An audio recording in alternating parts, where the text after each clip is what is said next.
지난주 우리는 예루살렘에 입성한 바울이 겪은 시련을 함께 봤어요. 위기의 순간에서 그가 한 번도 꺼내지 않았던 그 카드를 꺼내죠. 네, 처음으로 내가 로마 시민권자입니다. 내가 로마 시민입니다. 이 카드를 꺼냅니다. 세상의 논리로 보면 참 미련하잖아요. 저 좋은 걸 왜 지금까지 한 번도 꺼내지 않았는가? 위기의 순간에 그걸 잘 사용했다면 진짜 수월하게 잘 올 수 있었을 텐데, 나 진짜 말 안 하려고 했는데 나 사실 로마 사람이야, 이 말 한마디면 고생을 한참 덜 하면서 올 수 있었을 텐데 그러지 않았습니다. 왜냐? 바울이라는 이 사명자에게 모든 것이, 그에게 소유된 모든 것이 부속품에 지나지 않았기 때문이죠. 무엇을 위한 부속품이냐? 복음을 전하기 위한, 예수 그리스도를 전하기 위한 부속품이었기 때문이죠. 로마로 반드시 가야 하는 이 사명 때문에 이 부속품을 꺼낸 거죠. 내가 로마 시민입니다. 사실은 재판에서 벗어나려고 하는 이유도 아니었고, 좀 더 편하게 이제 좀 그만 맞고 싶다는 생각도 아니었을 거예요. 복음을 증거할 사명 때문에 로마로 가야만 했기 때문에 죽을 수 없어서 꺼낸 카드였습니다. 제가 지난주에 이런 카드가 우리 모두에게 있다. 남들은 너무 노력을 해서 얻고 싶은 카드. 이 천부장이 로마 시민권을 자기는 돈 주고 샀다고 했잖아요. 돈 주고라도 사고 싶은 무언가가 우리에게 있다. 중요한 건 그걸 어떻게 사용하는가이다. 바울처럼 부속품이지만 정말 복음을 전하기 위해 적재적소에 사용하는가, 아니면 나를 위해, 나의 인정과 나의 영광을 위해 사치품처럼 늘 드러내고 사는가, 그걸 함께 돌아보자고 나눴습니다. 자, 이제 그가 마침내 변론의 기회를 얻는 그 장면이 오늘 본문입니다. 지난주 본문 마지막 구절이 22장 29절이었어요. 로마 시민권자임을 밝히자 천부장이 일단 홀드 보류하는 내용이었죠. 오늘 본문 바로 직전 구절이 22장 끝절인 30절입니다. 제가 한번 읽어보겠습니다. 이튿날 천부장은 바울이 왜 유대 사람들에게 고소를 당했는지 정확히 알아보려고 대제사장들과 온 공회를 소집하고 바울을 풀어서 그들 앞에 데려오게 했습니다. 네, 그들 앞에 데려오게 한 거죠. 이제 막 입을 띄는 거예요. 자, 오늘 본문 1절입니다. 바울은 공회를 똑바로 쳐다보며 말했습니다. 네, 형제들이여, 나는 오늘까지 모든 선한 양심으로 하나님을 위해 살아왔습니다. 아멘. 자, 바울이 똑바로 쳐다보았다는 이 공회, 예전에도 나왔었죠. 로마로부터 자치권을 인정받은 유대 최고 의결기관인 사내드린 공회입니다. 대제사장, 의장을 제외하고 70명의 공회원으로 구성되어 있었다고 해요. 로마 당국도 유대인들의 환심을 사기 위해서 암묵적으로 범법자를 처형할 수 있는, 벌할 수 있는 그 권한을 암묵적으로 주었던 기관이죠. 보통 사람이라면 얼마나 지금 두렵고 떨리고 무섭겠어요. 무서운 것이 당연한 장소였지만 바울은 위축되지 않았습니다. 왜 그럴 수 있었을까? 그가 이런 고난, 핍박, 시련의 과정을 너무나 많이 겪어왔기 때문에 습관처럼 이제 익숙해진 걸까? 아닌 것 같아요. 올해 저희 국내 아우리니치 지역 중에 울릉도 지역이 있었죠. 저는 작년에 타공동체에서 제가 이제 다녀왔었어요. 출발하기로 한 그 주간부터 계속 날씨를 모니터하는데 계속 태풍 소식이 있는 거예요. 계속 결항인 거예요. 그래서 그날 이제 목요일 날 저희가 가기로 했는데 수요일까지도 결항이에요. 하루 전에 알려주는데, 아, 이거 큰일 났다. 그런데 마침 이제 그 전날에 그 다음날 배 소식을 알려주는데 우리가 딱 가기로 한 날 딱 오픈이 된 거예요. 내일 정상 운행합니다. 정상 운행하면은 거의 99% 하는 거예요. 그래서 너무 다행이다, 가슴을 쓸어내렸습니다. 이른 새벽에 강릉항에 도착했어요. 배를 타려는데 한 20여 명의 팀원들이 막 난리가 났어요.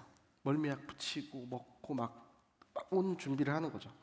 근데 저랑 그 부팀장이 있었어요. 형제 부팀장. 굉장히 부심을 부렸습니다.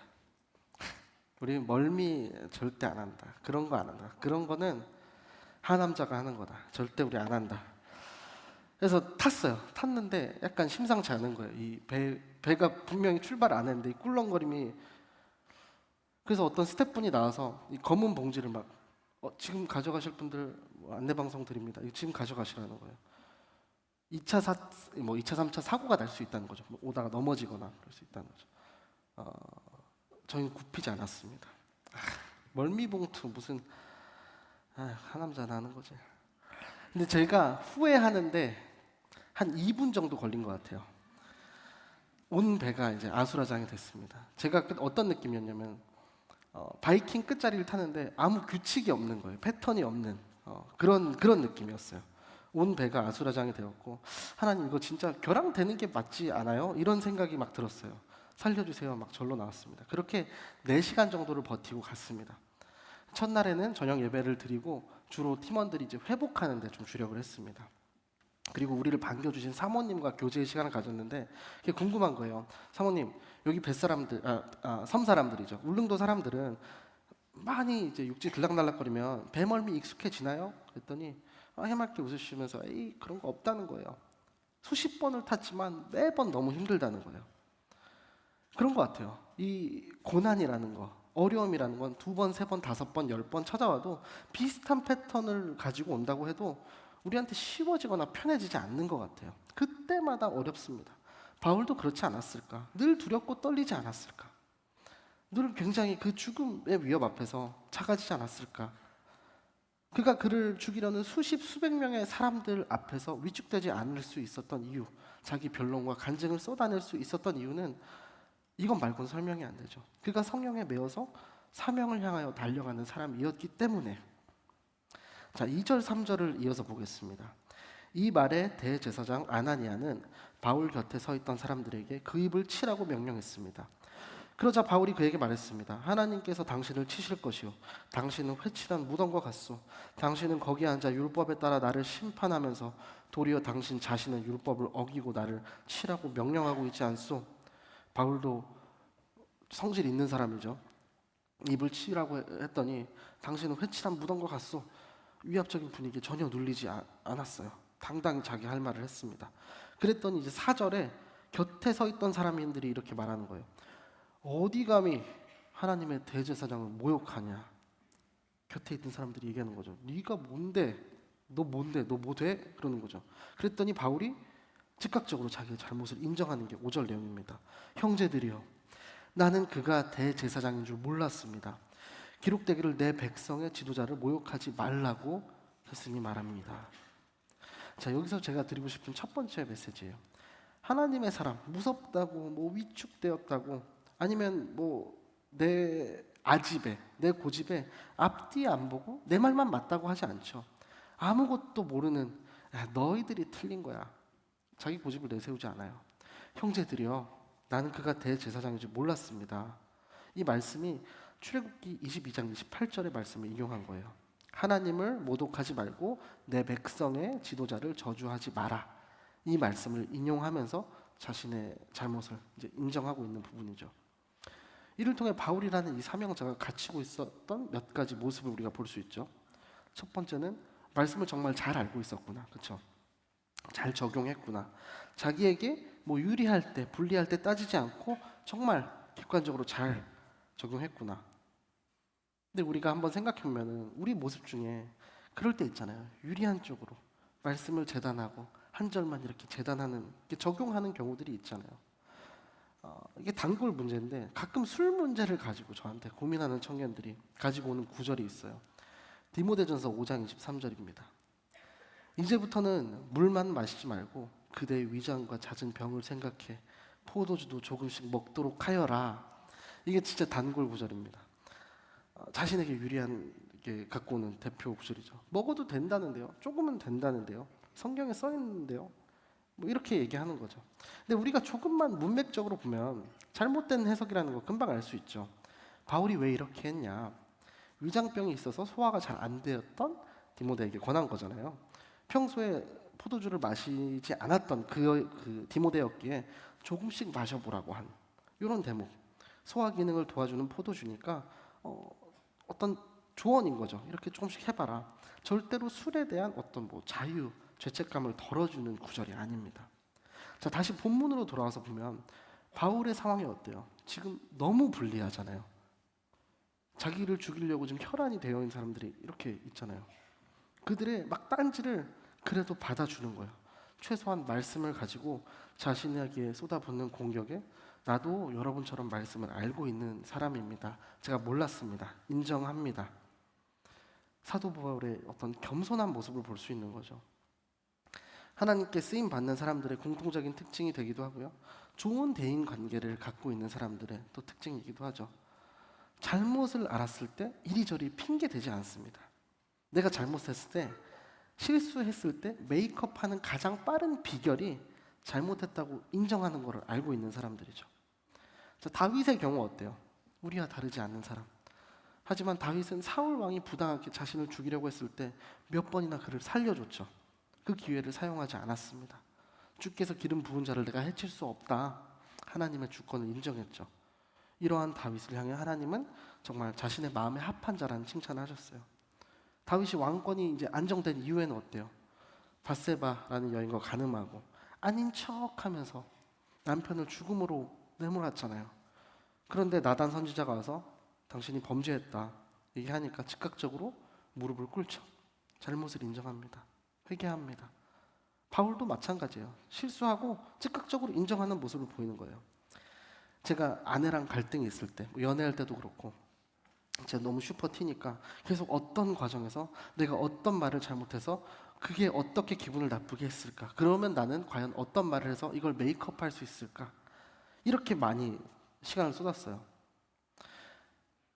저는 단 한 번도 이런 과정을 통해서 원만하게 갈등을 풀어본 적이 없습니다. 이때 아내가 주었던 팁이 있습니다. 형제분들 중에 교제 중인 분이 있다면 한번 트라이 해보시면 좋을 것 같아요. 가장 빠르게 내가 정신이 잠깐 어떻게 됐었나 봐. 미안해 라고 하라는 거예요. 이게 되게 통할까 싶었거든요. 근데 이게 신기하게 자기는 그러면 기분이 괜찮아진다는 거예요. 참 그런 것 같아요. 인간관계 속에서도 관계가 부드러워지는 어떤 윤활유 같은 역할, 시인과 인정이죠.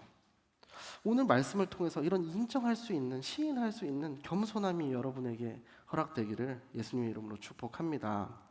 자, 인정과 겸손에 대해 나눴습니다. 이 다음은 하나님의 섭리를 인정하는 어떤 권세에 대한 이야기를 해보고 싶어요. 자, 3절을 한번 다시 읽어보겠습니다. 그러자 바울이 그에게 말했습니다. 하나님께서 당신을 치실 것이요 당신은 회칠한 무덤과 같소. 당신은 거기에 앉아 율법에 따라 나를 심판하면서 도리어 당신 자신은 율법을 어기고 나를 치라고 명령하고 있지 않소. 바울이 아나니아를 보고 위선자라고 질책하는 이유, 율법대로 판단한다고 하면서 동시에 율법을 어기고 있기 때문에 죄가 판명될 때까지는 죄인 취급을 하지 말라는 그 율법이 있거든요. 그러니까 당신은 회칠한 무덤과 같다. 그러니까 외적으로는 율법과 경건을 외치지만 사실은 자신의 어떤 목적, 자신의 어떤 악의를 추도 면밀하게 감추고 있는 그 이익을 챙기려는 모습, 겉과 속이 너무도 다른 모습을 지적한 거예요. 실제로 역사가 요세푸스는 그를 부정축제, 폭력과 암살을 일삼는 악인이었다고 기록을 했습니다. 거의 10년 정도 대제사장직을 맡았는데 이 난폭한 스탠스를 유지했다고 해요. 그러는 한편 친로마 정책을 펼쳤는데 그럼 그 결과 어떻겠어요? 엄청 친로마 정책에, 그러니까 우리로 치면 친일파의 탐관오리 같은 사람인 거잖아요. 그 결과 AD 70년대 그 유대 독립 전쟁 때 군중들에게 붙잡혀서 비참하게 살해당했다고 합니다. 아무리 권력과 지식과 부와 명예로 치장해도 그 인격이 연단되지 않으면 그냥 회칠한 무덤처럼 살아있는 듯 하나 시체가 누워있는 무덤과 같은 그런 사실일 뿐이에요.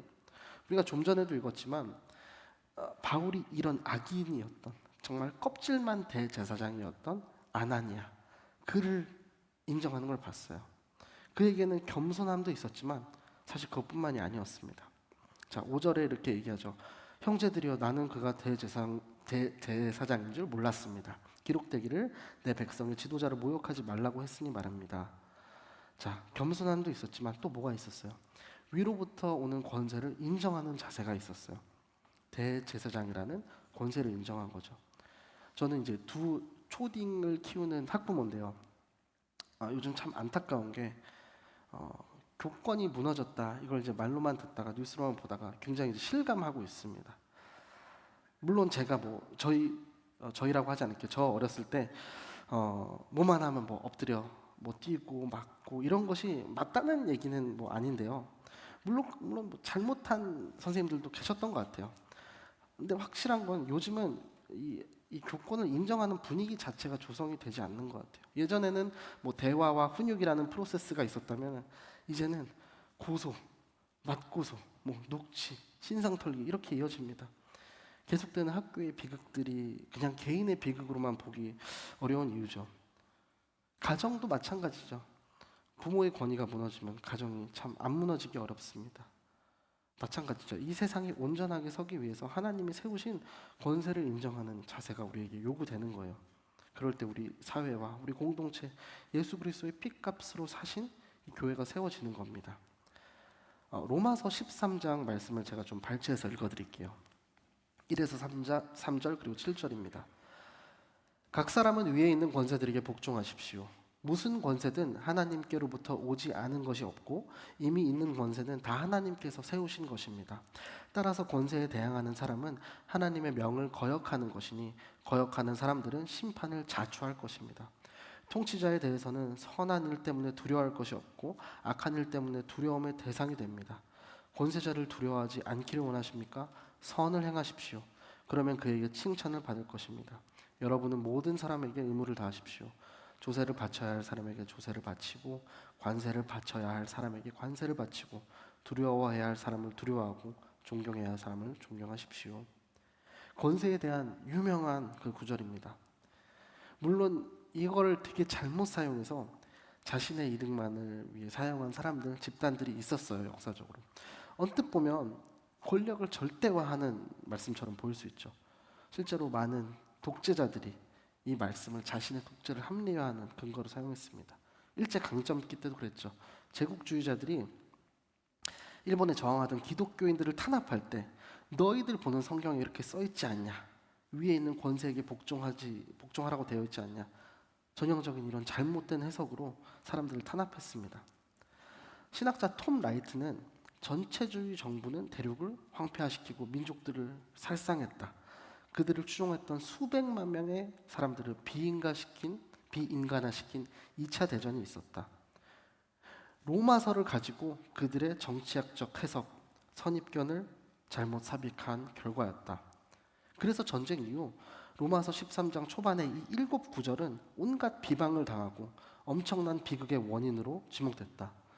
그러나 부분만 발췌한다면 성경에는 폭력적이고 자신의 목적만을 위해 왜곡할 수 있는 구절들은 너무나 많다고 말했습니다. 자, 이 권세에 대한 위의 권세에 대한 인정, 실제로 신학적인 난제 중에 하나입니다. 방대한 논문의 주제가 되기도 하고요. 수업으로 한 학기를 쏟아부어도 더 필요한 그런 어려운 주제입니다. 그럼 우리는 이 부분을 어떻게 봐야 될까? 저는 좀 오늘은 이런 이야기를 드리고 싶어요. 그 중심에 감춰진 그럼에도 불구하고를 보라고 이 톰 라이트 선생님도 이야기를 하셨어요. 억울하지만 때로는 너무 이해가 안 되고 내 마음이 어렵지만 그럼에도 불구하고라는 생각을 가지고 보는 거예요. 왜 우리가 그럼에도 불구하고 이런 생각을 가지고 보느냐? 바로 예수님 때문이죠. 예수님은 하나님이셨지만 동등한 권위가 있으셨지만 그럼에도 불구하고 세상의 권세에 복종했습니다. 제자들 또한 그들을 다스리는 땅의 통치자들에게 순복했습니다. 그러면 그런 의문이 들잖아요. 무조건 복종만 하라는 것이냐? 옛말처럼 악법도 법이니 그냥 지키라는 것이냐? 이런 물음표가 생기실 거예요. 한마디로 대답하기 참 어려운 문제입니다. 근데 감히 여러분에게 조금 다른 방식으로 좀 도전을 해봅니다. 기도하심으로 공의의 하나님께 맡겨보는 거예요. 제가 13장을 읽어드렸는데 12장 19에서 21절 로마서입니다. 제가 한번 읽어드리겠습니다. 내 사랑하는 자들아 너희가 친히 원수를 갚지 말고 하나님의 진노하심에 맡기라 기록되었으되 원수 갚는 것이 내게 있으니 내가 갚으리라고 주께서 말씀하시니라. 내 원수가 줄이거든 먹이고 목마르거든 마시게 하라. 그리함으로 내가 숯불을 그 머리에 쌓아 놓으리라. 악에게 지지 말고 선으로 악을 이기라. 아멘. 하나님께서 우리에게 정당하게 주신 어떤 권위, 권세에 우리가 순종할 수 있기를 소망해요. 그런데 사실 이 문장에 이 말에 양면성이 있죠. 권세에 순복해라, 순종해라 이 의미가 있지만 동시에 뭐예요? 우리에게 주신 권세 또한 하나님의 권세임을 인정하고 사용해라 이 말이 내포되어 있는 거예요. 사랑하는 제이포드 청년 여러분, 하나님께서 우리에게 주신 이 권세와 권위를 정당하게 사용할 줄 아는 우리 믿음의 종들이 되기를 소망합니다. 그리고 여러분의 손으로 친히 원수를 갚으려고 하지 마세요. 제가 예전에 그 기업체에서 일했을 때가 있는데 너무 저를 힘들게 하시는 분이 계셨거든요. 근데 뭐 앞에도 말씀드렸지만 제가 굉장히 하남자이지 않습니까? 그래서 제가 뭐 대단하게 뭐 복수를 하진 못했어요. 단체 커피를 사오러 갈 때 제가 일부러 막 틀리게 사갔어요. 아 시키면 뜨아 사가고 따 시키면 아 죄송해요. 근데 또 굉장히 또 치졸하게 혹시 몰라서 제 거를 또 그분 걸로 이렇게 주문해서 혹시나 뭐라고 하면 그렇게 살았습니다. 여러분 저처럼 하지 마세요. 나를 너무 힘들게 하려는 그 사람, 공의 하나님을 신뢰함으로 의지함으로 악에게 지지 말고 선으로 악을 이기는 우리 제이포의 공동체 되기를 예수님의 이름으로 축복합니다. 그리고 한 발자국 더 나아갈 수 있다면 도전 드리고 싶어요. 그분을 위해서 어떤 내가 이해되지 않는 그 상황을 위해서 대상을 위해서 기도해 보십시오. 같이 뭐 밥 먹고 같이 영화 보고 데이트하라는 거 아니잖아요.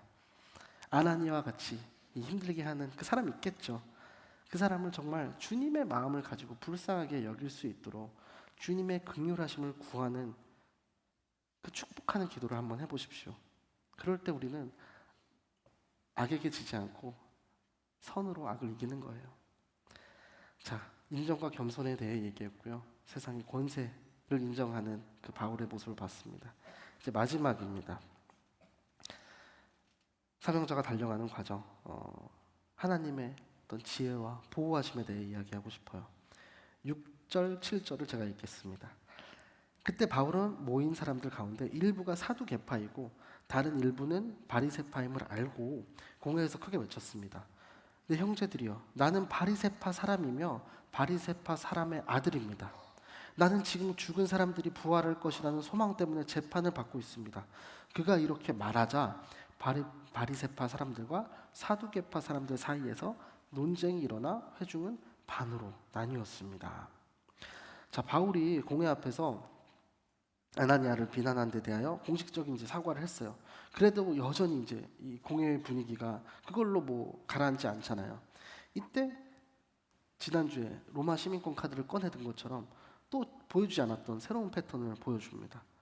가만 보니까 자기를 공격하는 이 무리가 둘인 거죠. 한쪽은 사두개인, 한쪽은 바리새파. 자, 사두개인, 모세오경을 되게 신성시하던 사람들, 부활도 안 믿고 형이상학도 안 믿고 영혼도 안 믿고 천사도 안 믿던 사람들, 현실주의적인 종교인들, 세속주의자들이었어요. 그들은 혹시나 예수님을 따르던 그 세력이 로마인들의 이렇게 감정선을 건드리면 어떡하나 자극해서 자기가 누리던 어떤 제사장직들, 부가 사라지면 어떡하나 걱정하는 사람들이었어요. 그들에게 믿음은 그냥 부를 축적하는 어떤 수단. 오늘날 우리 중에서도 뭐 기도, 말씀 뭐 별 관심 없고 어떤 효율성 따지기를 좋아하고 리더가 되어서 이렇게 군림하기를 좋아하는 사람들, 명함에 찍히는데 직함이 중요한 사람들, 나에게 사두개인 것 같은 모습이 없나 돌아보시는 시간이 됐으면 좋겠어요. 이제 바리새인들은 뭐예요? 반대에 있는 사람들, 경건주의자들입니다. 믿는 것에 있어서 정말 달달달달 외우는 정통에 가까운 사람들. 그러나 그들은 뭐 이제 앞에서도 얘기한 회칠한 무덤 같은 이중적인 그것들이 문제되는 사람들이었어요. 세례 요한이 독사의 자식들이라 불렀고 예수님은 율법에만 집착한 그들, 하나님과 이웃을 사랑하지 않는 태도에 대해 이렇게 비판을 했습니다. 성경도 알고 기도도 하고 뭐 믿음이 있지만 정작 외식하는 이중적인 뭐 예를 들면 뭐 봉사하지 않고 어떤 희생과 헌신, 사역하지 않는 그런 모습일 수 있을 것 같아요. 한 줄 요약을 하면 바리새인은 어떤 믿음보다 지식과 명예를 따르고 위선적인 사람들, 사두개인은 정말 현실적인 사람들, 부와 권력을 따른 종류였습니다. 그런데 이 둘이 딱 반반씩 있는 거예요. 바울이 그 점을 보고 이제 하나님이 지혜를 주신 거죠. 자기는 바리새파이고 죽은 사람의 부활 문제 때문에 지금 신문을 받고 있다. 그러니까 이제 막 싸우기 시작하는 거예요. 지금까지 의제가 뭐였어요? 예수잖아요. 저 사람이 예수라는 사람에 대해서 헛소리를 하고 다닌다 이거잖아요. 예수가 부활했다는 것을 인정할 수 있냐 없냐 문제였죠. 예수님의 부활을 인정하면 뭐예요? 부활을 했으니까 그가 신적 권위가 있는 메시아라는 거잖아요. 동시에 인정이 되는 거예요. 그런데 바울이 어떻게 바뀐 거예요? 자, 예수님의 부활 잠깐 홀드해 두고, 근데 부활 자체에 대해서는 어떻게 생각하세요? 이렇게 바꾼 거예요. 패러다임을 싹 바꾼 거예요. 그랬더니 부활을 인정하는 바리새파와 부활을 인정하지 않는 사두개파가 자연스럽게 싸우게 된 거예요. 자, 23절 9절입니다. 그래서 큰 소동이 일어났습니다. 바리새파 율법학자 몇몇이 일어나 격렬하게 논쟁하며 말했습니다. 우리가 보니 이 사람은 잘못이 없소. 혹시 영이나 천사가 그에게 말하는 것이라면 어쩌겠소. 급기야 뭐예요? 예수님을 받아들이지 않던 이 바리새파 사람들이 바울을 변호하고 있는 거예요. 혹시 이 사람이 말하는 간증, 뭐 담에색 체험이겠죠? 이거 정말 영이나 천사가 말한 거라면 어쩔 거냐? 이렇게 두둔하기 시작하는 거예요. 자, 바울의 지혜가 참 엿보이는 대목이죠. 대적과의 갈등 속에서 계속해서 내가 혈기를 부리는 게 아니라 내가 이 하는 싸움을 통해서 나 자신도 강하게 될 수 있지만 어떻게 돼요? 상대, 이 적도 서로 더 결속할 수 있잖아요. 그렇게 되면 얼마나 어리석은 행동인가요? 그래서 이 신학적 대립을 이용해서 둘을 갈랐습니다. 이 부활의 문제를 가지고요. 자, 사내들인 공회원들이 쪼개져서 싸우니까 이 바울을 누가 데리고 왔죠? 천부장이 데리고 왔잖아요. 보호해주고 있잖아요. 어이가 없었을 거 아니에요. 바울을 두고 소동을 일으키니까 문제가 무엇인지 밝혀보려고 공회를 열었는데 갑자기 자기들끼리 싸우니까 이게 뭐 무슨 일이야. 그래서 오히려 바울이 다칠까봐 다시 부대 안으로 데려갑니다. 그리고 그날 밤에 예수님이 바울에게 찾아와서 예루살렘에서 예수님을 전한 것처럼 이제 로마에 가서도 예수님을 전하게 될 것이라 격려를 해주시는 장면이 오늘 11절입니다. 제가 읽겠습니다. 그날 밤 주께서 바울 곁에 서서 말씀하셨습니다. 담대하여라. 내가 예루살렘에서 나에 대해 증언한 것 같이 로마에서도 나에 대해 증언해야 할 것이다. 아멘. 이제 로마로 가는 여정이 점점 구체화되고 있죠. 적재적소의 타이밍에 지혜를 주셨다면 이제는 로마인들의 마음을 움직이셔서 바울의 그 여정을 돕고 계시는 거죠. 자, 조금 건너떠서 23절에 이렇게 되어 있습니다. 그리고 나서 천부장은 백부장 2명을 불러 명령했습니다. 보병 200명, 마병 70명, 창을 쓰는 병사 200명을 파견대로 무장시켜 오늘 밤 9시에 가이사랴로 떠날 준비를 하라. 자, 밤 9시에 가이사랴로 떠날 준비를 시킵니다. 오늘 중약된 구절에는 바울을 암살하기로 결의한 사람이 무려 40명이 있었다. 이런 기록이 있어요. 한 명을 죽이는데 40명의 암살단이 결성이 됐대요. 너무나 참 두렵고 좀 무서운 일이겠죠. 그런데 이 바울 한 사람을 죽이기 위해 40명이 모였는데 이 40명으로부터 보호하기 위해서 보병 200명, 기병 70명, 창병 200명 모두 470명이 모인 거예요. 10배가 넘죠. 기록에 따르면 예루살렘 주둔 중인 로마군의 절반이 넘는 수치였대요. 바울이 이런 보호를 받을 거라고 상상이나 했겠습니까? 뭐 중간에 바울을 도운 조카 이야기가 있어요. 뭐 조카들이 있겠어요? 암살단이 자기들로부터 이제 바울을 보호하려고 470명이나 모일 거라고 생각을 했겠습니까? 그런데 하나님께서 친히 모으셨습니다. 이 과정을 한번 봅시다. 마침내 바울의 로마행이 이제 시작된 거예요. 단순히 시작된 것이 아니라 바울이 전혀 모르는 가운데 가이사랴에 로마군 사령부와 총독 관저가 있었기 때문에 가이사랴로 간다는 거, 신변의 안전을 보장받는다는 의미예요. 게다가 무료입니다. 아무 비용 없이 로마의 국고 비용으로 로마를 가는 거예요. 그렇죠? 사실 바울이 선교 여행 했을 때처럼 자기 일행들과 갔다면 얼마든지 중간에 암살이 될 수 있는 지금 위험에 도사리고 있잖아요. 그런데 하나님께서 천부장을 동원해서 그를 보호하시는 이 장면입니다. 또 죄수인 신분이잖아요. 죄수인 신분이기 때문에 아이러니하게 또 암살단의 위협으로부터 자유해졌죠. 그뿐만이 아니에요. 죄수 신분으로 간다는 건 뭘 의미해요? 재판을 받으러 간다는 거잖아요. 고위 공직에 있는 사람들을 만나러 가는 거예요. 바울이 그동안 그냥 평범한 사람들, 뭐 어떤 장터에서 만났던 사람들, 그 빨래터에서 만났던 사람들, 일반적인 사람들을 만나서 전도를 했다면, 이제는 죄수로 가니까 가는 과정에서도 최정예 수비대와 함께 가고, 그리고 이후에 뭐 벨릭스 총독, 베스토 총독, 아그리빠 왕, 정말 고위 공직자들을 만날 기회, 그들에게 예수를 또 전도할 수 있는 기회가 주어진 거예요. 바울의 재판 기록, 그 기록 자체가 간증이고 전도의 과정이 되었습니다. 사명자가 달려가는 이 한 걸음 한 걸음을 주님께서 어떻게 그려나가고 계시는지 참 너무 놀라운 것 같아요. 여러분의 한 걸음이 이렇게 되기를 소망해요. 우리가 예수님을 만나고 주님의 인도를 받으면서 사는 것이 정말 은혜라는 사실을 여러분이 실감하셨으면 좋겠어요.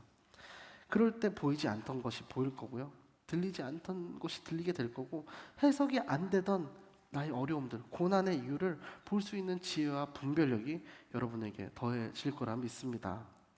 자, 말씀을 맺겠습니다. 오늘 사명자가 달려가는 과정 파트 3는 바울의 인정과 겸손을 함께 나눴고요, 세상의 권세를 인정하는 그의 모습을 봤고요, 또 하나님의 이 모든 과정을 정말 기가 막히게 이끌어 가시는 과정을 함께 나눠봤습니다. 닥쳐오는 고난, 역경, 하나님께서 우리를 벌하시거나 연단하시기 위해 내리시는 것만은 아니에요. 오히려 오늘 본문처럼 정반대인 경우가 많습니다. 하나님께서는 우리를 위해 대적자들보다 훨씬 많은 그 강한 군대를 예비하시는 여호와 이레의 하나님이심을 믿으시기 바랍니다. 다윗의 고백입니다. 시편 3편 1, 2, 3절을 제가 읽어드리겠습니다. 여호와여, 나의 대적이 어찌 그리 많은지요. 일어나 나를 치는 자가 많으니이다. 많은 사람이 나를 대적하여 말하기를 그는 하나님께 구원을 받지 못한다 하나이다. 여호와여, 주는 나의 방패시요 나의 영광이시요 나의 머리를 드시는 자의 신이이다. 아멘. 여러분, 우리가 두려워하지 않을 수 있는 이유, 시련과 고난 앞에서 믿음의 눈을 뜨고 보세요. 여호와 이레가 준비하는 것을 보세요. 바울에게 로마로 가는 여정을 준비시켜준 이 하나님, 여러분을 위해서도 준비하고 일하십니다. 군사를 준비시켜 주실 거예요. 그렇기에 전쟁은 우리가 하나님께 속해 있다고 고백하잖아요. 승리의 비결, 승리의 힘, 승리의 능력 나에게 있지 않습니다. 하나님께 있어요. 때로는 우리의 믿음의 어떤 이 행보를, 여정을 온전케 하기 위해서 역경과 환난을 허락하시기도 하십니다. 창세기의 요셉이 그랬죠. 그가 자기의 힘으로 하려고 했으면 총리에 오른 나이가 30살이었는데 뭐 평생 오를 수 있었겠어요? 뭐 나이는 그렇다 치더라도 목동 출신이었잖아요. 어떻게 저 먼 나라에, 다른 나라의 총리가 될 수 있었겠어요? 그런데 그는 말할 수 없는 억울한 역경 환난을 통해 애굽의 총리가 되었습니다. 성경에서는 이런 사례가 참 많죠. 여러분도 혹시 지금 어려움 속에 계세요? 환난 중에 있으세요? 생각하지도 못한 역경 속에 있으십니까? 하지만 그 모든 과정 속에 하나님이 여러분과 함께 하심을 믿으시기 바랍니다. 오늘 말씀을 보면서 바울의 상황을 한번 그려보면서 하나님에 대한 신뢰를 굳히시기를 소망해요. 하지도 않은 말 때문에 수도 없이 재판받고 계시는 분 없잖아요. 40명의 사람이 결사해서 나를 죽이려고 하고 있는 사람 안 계시잖아요. 그런 위협을 느끼시는 분 없잖아요.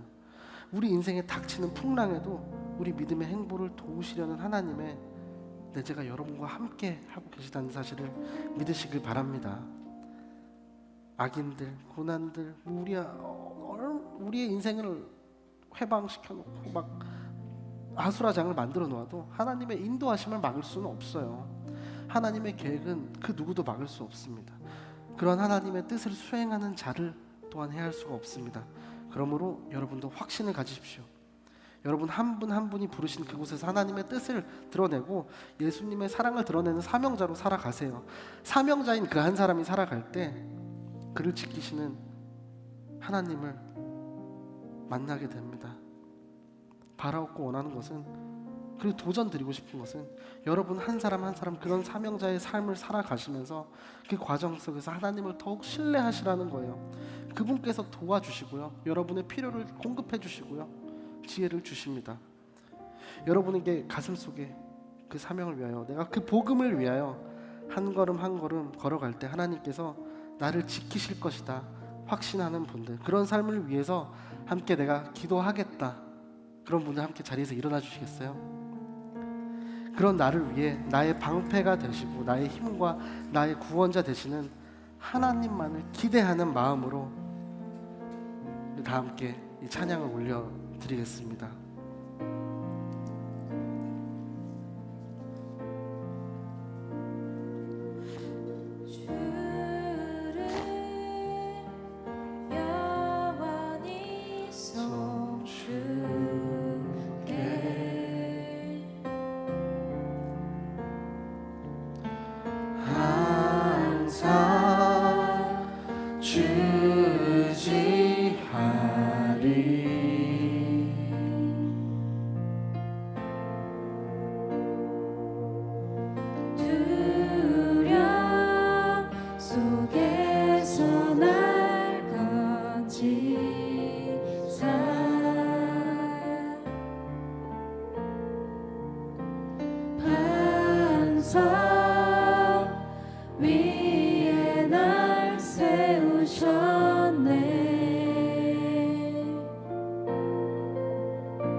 먼저는 겸손함을 구하며 나아가길 원합니다.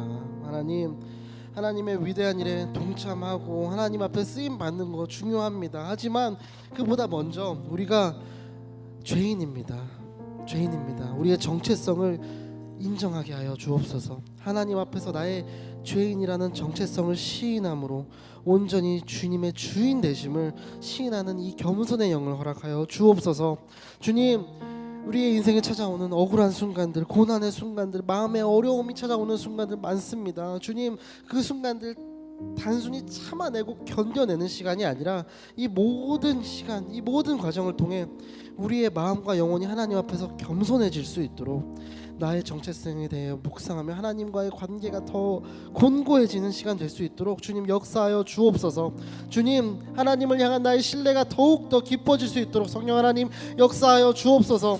주님, 내가 그럼에도 불구하고를 기억하기 원합니다. 그럼에도 불구하고를 외치기 원합니다. 하나님과 동등한 예수님이셨지만 우리를 위해 그럼에도 불구하고 이 땅으로 내려오셨습니다. 그럼에도 불구하고 세상의 권세에 복종하셨습니다. 그리스도의 마음, 그리스도의 그 겸손한 마음 우리에게 허락하여 주옵소서. 예수 그리스도의 그 겸손한 마음, 겸손의 영을 구하며 우리 함께 주의 이름 부르고 기도하며 나아가겠습니다. 주여,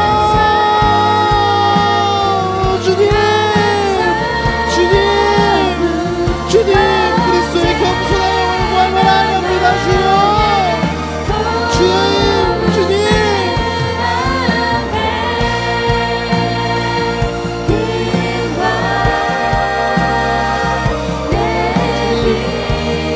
무엇이 먼저임을 기억하게 하여 주옵소서.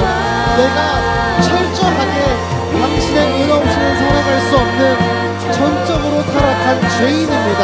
이 정체성을, 이 사실을 내가 주님 앞에 매일매일 RM으로 매일매일 인정하고 시인함으로 주님이 나의 인생의 나의 온전한 주인 되심을 내가 고백하며 나아갑니다. 주여, 온전히 주님의 주인 되심을 내가 인정하게 하여 주옵소서. 주님, 우리 인생에 찾아오는 어려운 순간들이 있습니다.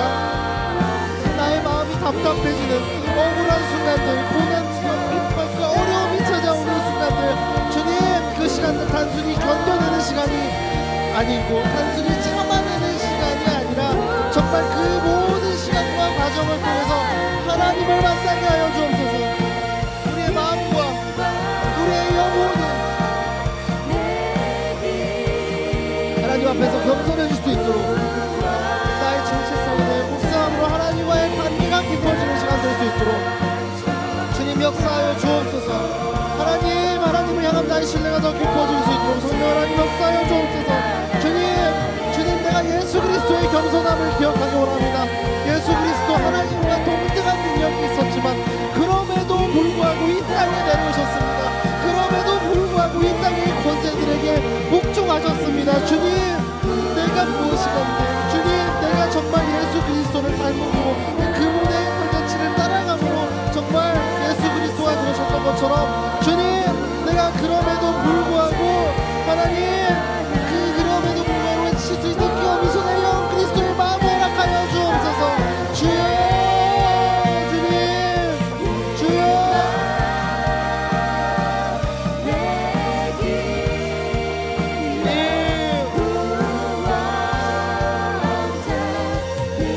그럼에도 불구하고 예수 그리스도를 내가 기억하며 그를 닮아가게 하여 주옵소서. 그분의 겸손함을 쫓아가게 하여 주옵소서. 주여.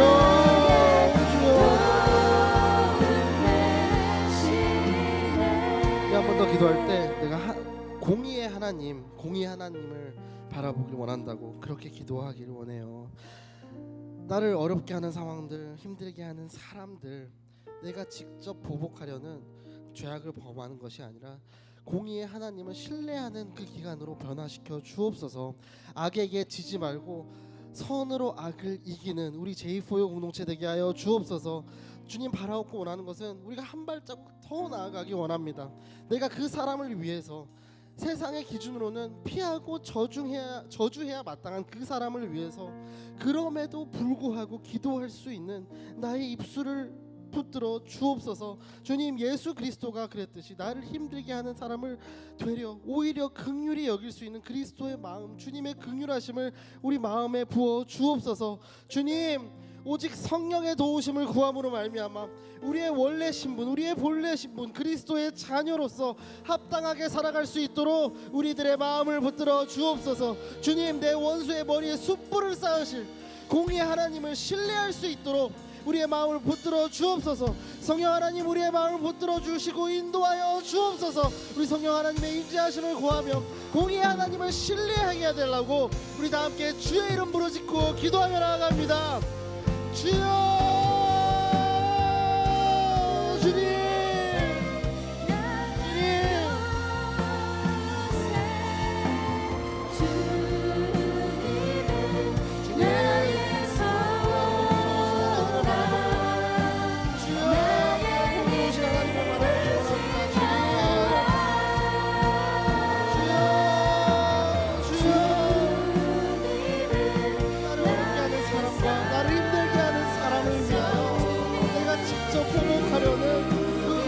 죄악을 범하는 것이 아니라 공의 하나님을 신뢰함으로 나의 입술을 붙들어 주시옵소서. 그를 공의 하나님을 신뢰하는 기간으로 변화시켜 주옵소서.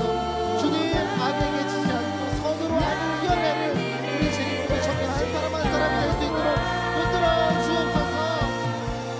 바라고 하는 것을 한 발짝으로 나아가기 원합니다. 주님, 내가 그 세상에 피하고 저주해야 마땅한 그 사람을 위해서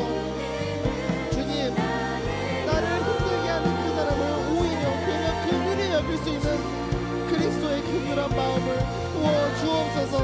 오직 성령의 도우심으로 말미암아 그리스도의 자녀로서 살아갈 수 있도록. 그리스도의 자녀가 무엇입니까? 주님, 예수 그리스도의 발자국을 쫓아가는 이들입니다. 주님, 아버지, 내 원수의 그 머리에 숯불을 쌓으신 공의의 하나님, 그 하나님을 신뢰하며 온전히 그분의 발자취를 쫓아가는 한 사람이 될 수 있도록 하나님 붙들어 주옵소서. 주여, 주옵소서. 주여, 붙들어 주옵소서. 주여, 붙들어 주옵소서.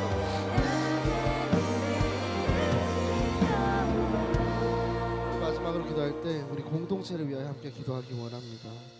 예수 그리스도의 피값으로 사신 우리 공동체, 우리 교회, 주님, 우리 한 명 한 명의 역할이 무엇인지, 우리에게 주신 이 공동체 안에서의 사명이 무엇인지 깨달아 알게 하여 주옵소서.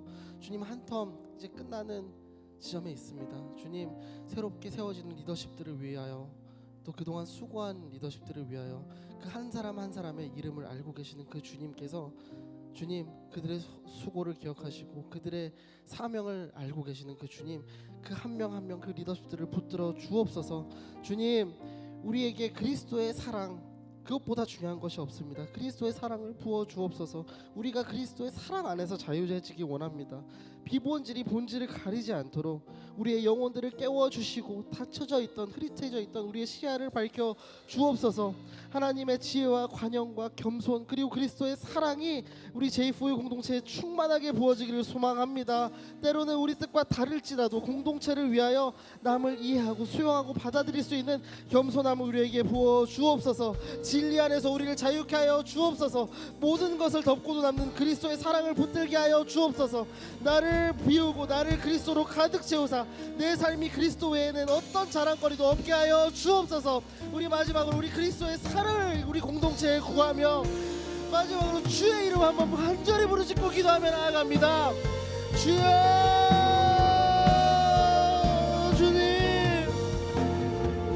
주님, 우리 공동체를 위하여 기도합니다. 주님, 함께 중보하며 나아갑니다. 주님, 예수 그리스도의 피로 사셨습니다. 값으로 우리 교회를 사셨고 우리 공동체를 세워주셨습니다. 주님, 우리 한 사람 한 사람에게 부여하신 그 역할, 그 소명, 그 사명이 무엇인지 우리가 깨달아 알게 하여 주옵소서. 우리에게 그리스도의 사랑을 부어주옵소서. 주님, 우리가 다른 것이 아니라 그리스도의 사랑 안에서 자유해지길 원합니다.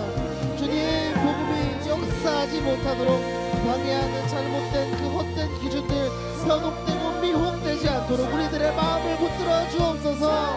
주님, 본질을 가리는 비본질을 주님 바로 영광을 볼 수 있도록 우리의 영혼을 흔들어 깨워주시고, 닫혀 있었던, 흐릿해져 있던 나의 시야를 열어주시고, 닫혀 있던 우리의 마음과 우리의 귀를 열어주옵소서. 하나님의 지혜를 구합니다. 하나님의 과정과 예수 그리스도의 겸손을 구합니다. 성령님의 능력과 힘을 구하며 나아갑니다. 주님, 우리 청년들이 우리의 힘으로 각자가 가진 지식과 관계를 가지고 이 세상으로 나아가는 것이 아니라 예수 그리스도가 주신 사랑을 가지고 이곳을 예수 그리스도의 사랑으로, 그리스도의 사랑으로, 하나님의 뜻으로, 성령 하나님의 능력으로 밝혀내는 빛과 소금의 역할을 할 수 있도록 성령 하나님 기름 부어 주옵소서. 하나님 기름 부어 주옵소서. 주여 기름 부어 주옵소서. 주님 간구합니다. 주님 간구합니다.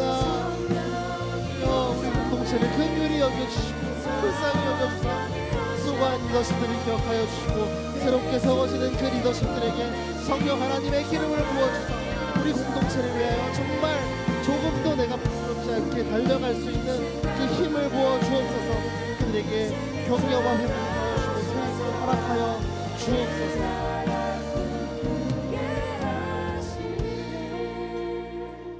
사랑하는 하나님, 감사합니다. 하나님, 오늘 주신 말씀 기억하며 기도합니다. 우리 제4유 공동체, 우리 청년 한 명 한 명에게 그리스도의 그 겸손함을 부어 주옵소서. 주님, 우리 신앙생활에 참 많은 것들이 중요하지만 우리가 죄인임을 인정하고, 우리가 죄인이기에 하나님의 은혜 없이는 도저히 하루도 살 수 없기 때문에 하나님만이 내 주인이십니다. 내가 하나님 한 분만으로 만족합니다. 이 고백을 매일매일 우리가 입술로, 우리가 우리의 영혼으로 드릴 수 있는 우리 청년들이 되게 하여 주옵소서. 주님, 우리의 고난이 찾아올 때, 어려움이 찾아올 때, 억울함이 찾아올 때 그것들을 단순히 참아내고 견뎌내는 시간이 아니라 그 기간을 통하여 우리가 하나님 앞에서 더욱 겸손해지고 하나님과의 관계가 더 깊어지는 시간이 될 수 있도록 주님 역사하여 주옵소서. 주님, 예수 그리스도가 왜 이 땅에 오셨습니까? 그럼에도 불구하고 오셨습니다. 하나님과 같은 분이셨지만 우리를 위하여 오셨습니다. 세상의 권세에 복종했던 그 그리스도의 마음, 그 겸손한 마음을 우리에게 허락하여 주옵소서. 주님, 우리를 힘들게 하는 사람들, 힘들게 하는 상황들 직접 보복하려는 그 죄악을 우리 손에서 거둬주시고, 공의의 하나님을 더욱 더 신뢰함으로 악에게 지지 않고 선으로 악을 이기는 우리 제4유 공동체 청년 한 명 한 명 될 수 있도록 우리의 마음을 붙들어 주옵소서. 바라옵고 원하는 것은 우리가 그들을 위하여 기도하기 원합니다. 나를 힘들게 하는 그 사람을 위하여 기도하길 원합니다. 주님, 예수 그리스도가 그랬듯이 그 사람을 오히려 긍휼하게 여길 수 있도록 주님의 그 긍휼하심을 우리 마음속에 부어 주옵소서. 하나님, 우리 공동체 텀 마지막에 있습니다. 수고했던 리더십들을 기억하여 주시고 새로 세워질 리더십들도 기억하여 주사 필요한 이들에게 하나님께서 허락하실 수 있는 세임과 격려와 회복을 허락하여 주시고, 필요한 이들에게는 또 담대함, 또 용기를 허락하여 주옵소서. 하나님, 사람의 평가와 인정에 집착하였던, 그 비본질에 집착하였던 옛사람의 옷을 벗고 진리 안에서, 그리스도의 사랑 안에서 자유해지는 우리 제4유 공동체 될 수 있도록 주님, 우리 청년들에게 정말 그들의 마음을 비우고 그들의 고백이 정말 내 삶에는 그리스도뿐이 자랑할 것이 없습니다. 이것이 정말 우리의 입술의 고백이 되게 하시고, 나의 소망의 고백이 되시게 하시고, 나의 영혼의 고백이 되게 하여 주옵소서. 그렇게 우리의 입술을 주장하시고 우리의 인생을 가장 안전하고 완전한 길로 이끄실 하나님께 모든 영광을 올려드리며 살아계신 예수 그리스도 이름으로 기도드립니다. 아멘.